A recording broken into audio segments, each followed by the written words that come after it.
centré sur la question de l'évaluation de l'éducation prioritaire 2014-2019, une opération que nous avons engagée ces derniers mois.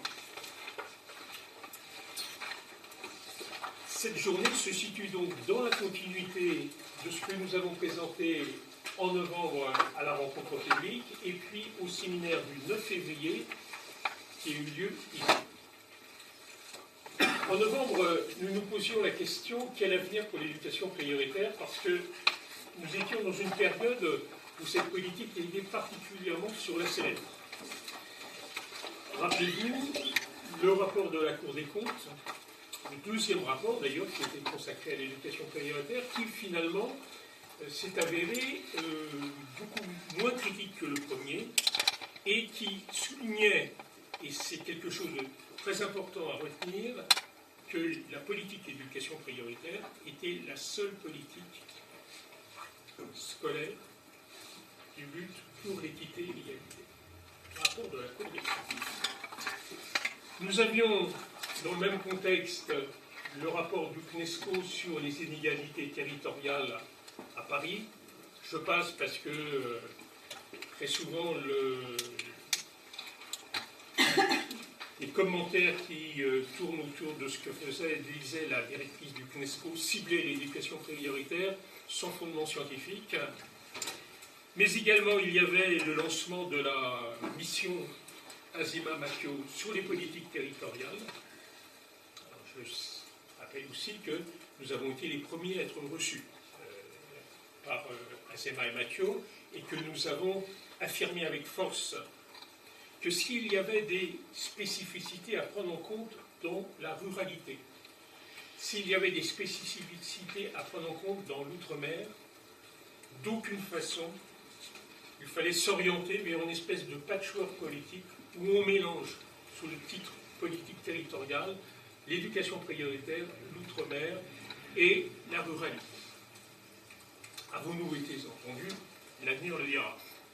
Mais nous avions dans le même temps, le 24 octobre, une communication au Conseil des ministres du ministre de l'Éducation, quelques morceaux choisis. Les concepts de l'éducation prioritaire ont des effets pervers, il faut changer de paradigme. Il annonçait un nouveau système de répartition des moyens au niveau des établissements en remplacement des zonages existants à partir de 2020. C'était les déclarations d'époque. Et enfin, et ça c'était peut-être en rapport avec la mission Azéma Mathieu, la transformation des relations du ministère avec les territoires par une nouvelle approche de l'allocation des moyens, qu'il s'agisse de l'éducation prioritaire ou de la ruralité. Depuis, deux autres rapports sont intervenus dans le paysage assez récemment. Le rapport de France Stratégie sur l'école primaire, mieux adapter les moyens au territoire du 11 avril.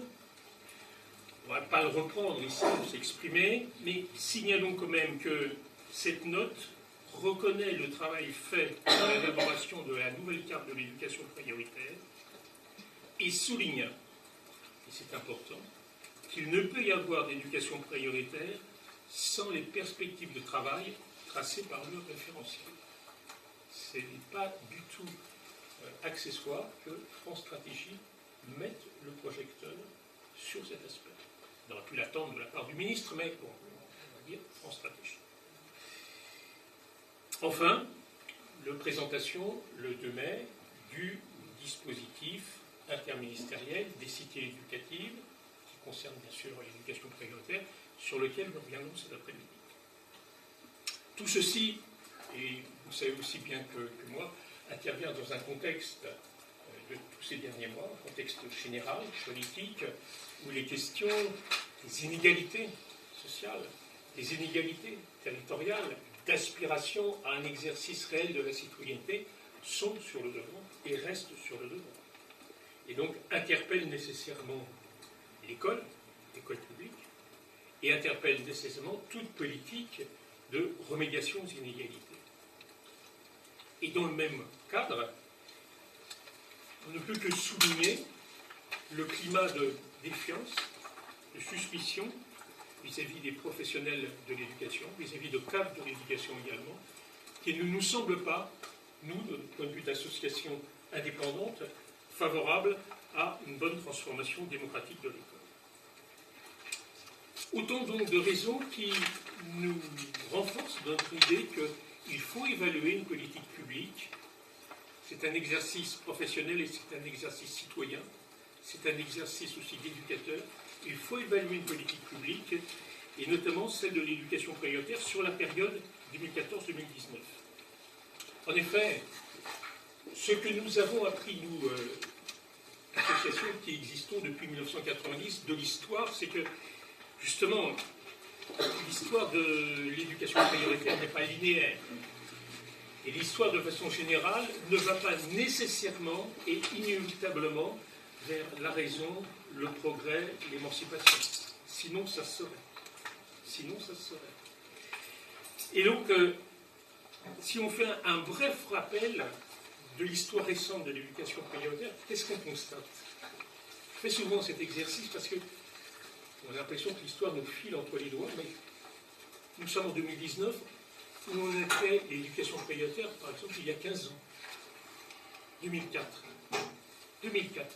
L'éducation prioritaire était à l'arrière-plan des préoccupations ministérielles.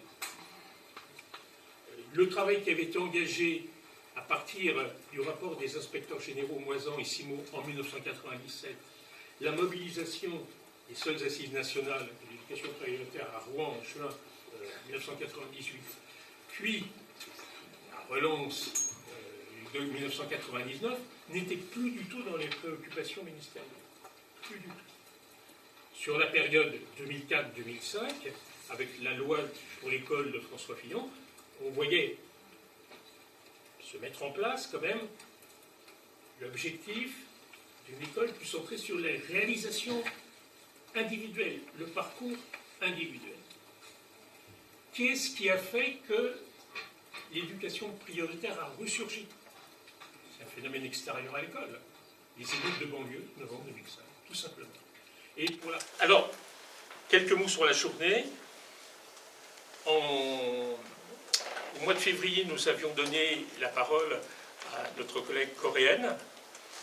Aujourd'hui, on va donner la parole à un autre membre du conseil scientifique, Paolo Catani, collègue suisse. Nous devions avoir aussi Marc Demeuse, collègue belge, cet après-midi, mais qui a des soucis de santé. Et à la place, vous aurez débat sur les cités éducatives. Ensuite, on va avoir un long temps d'échange entre nous sur la question de l'évaluation.